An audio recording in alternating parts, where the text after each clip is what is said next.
Forum Purnawirawan Prajurit TNI menggaungkan ide pemakzulan Gibran, memanfaatkan hubungan Presiden Prabowo dengan Wakil Presiden yang memburuk. Saya Anton Septian, dan inilah editorial Tempo.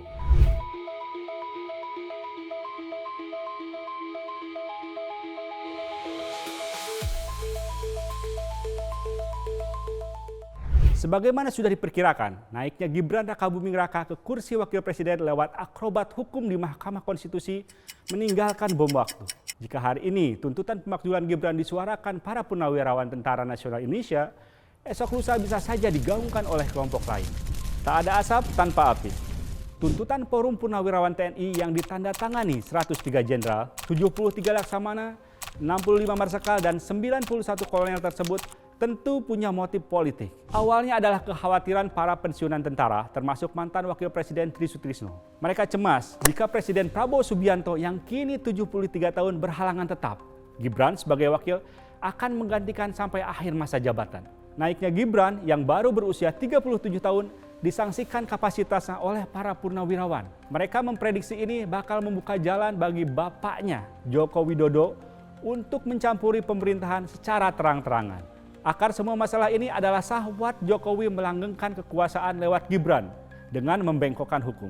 Berkat cawe-cawe Jokowi yang saat itu menjabat sebagai presiden, kemenangan Prabowo Gibran dalam pemilihan presiden lalu tak terbendung.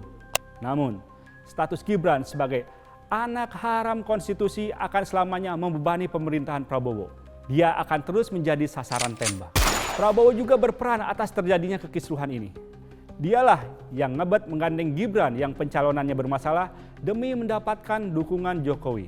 Utang politik ini kemudian dibayar Prabowo dengan memberikan tempat bagi Jokowi mencampuri urusannya. Prabowo sendiri yang menciptakan matahari kembar dalam pemerintahannya. Tuntutan para purnawirawan menyerang Jokowi memperkuat dualitas kepemimpinan itu. Selain mengusulkan pemakzulan Gibran, mereka juga mempermasalahkan legasi Jokowi yang dibungkus dalam proyek strategis nasional atau PSN. Meminta sejumlah PSN dihentikan, mereka pun menuntut pembangunan ibu kota Nusantara tak dilanjutkan. Poin yang paling gamblang adalah meminta Prabowo menindak para menteri dan pejabat yang masih terikat dengan kepentingan Jokowi. Kita bisa membaca ini sebagai upaya kubu Prabowo meminjam tangan orang lain untuk menjepit Jokowi.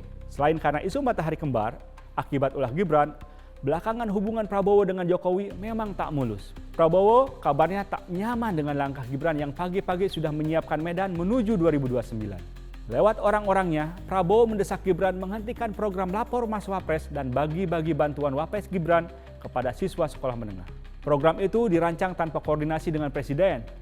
Istana juga meminta Gibran tak memanggil para menteri. Sementara itu, para politikus bersiap-siap mengambil kesempatan dalam kesempitan. Untuk menunjukkan loyalitas, mereka jelas menolak pemakzulan. Tapi setelah bola digulirkan para purnawirawan, politikus sebenarnya sudah menunggu di depan gawang untuk mencetak gol. Ketua Umum Partai Amanat Nasional, Zulkifli Hasan misalnya, mengatakan partainya mendukung Prabowo dalam pemilihan umum 2029, tapi tak mendukung Gibran sebagai calon wakil presiden. Dibicarakan 4 tahun sebelum pemilu mendatang, lontaran ini bisa dibaca sebagai ketidakcocokan PAN dengan Gibran, jika bukan dukungan pada pemakzulan. Para purnawirawan tahu bagaimana mengelola tuntutan. Permintaan mereka agar Undang-Undang Dasar dikembalikan ke versi sebelum amandemen beririsan dengan agenda politik Prabowo. Sudah lama Prabowo dan Partai Gerindra menjadikan rencana tersebut manifesto politik.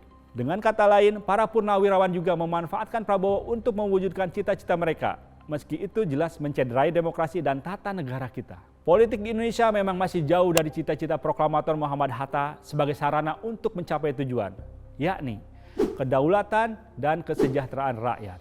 Hari ini, politik kita tak jauh dari praktik saling telikung dan saling memanfaatkan.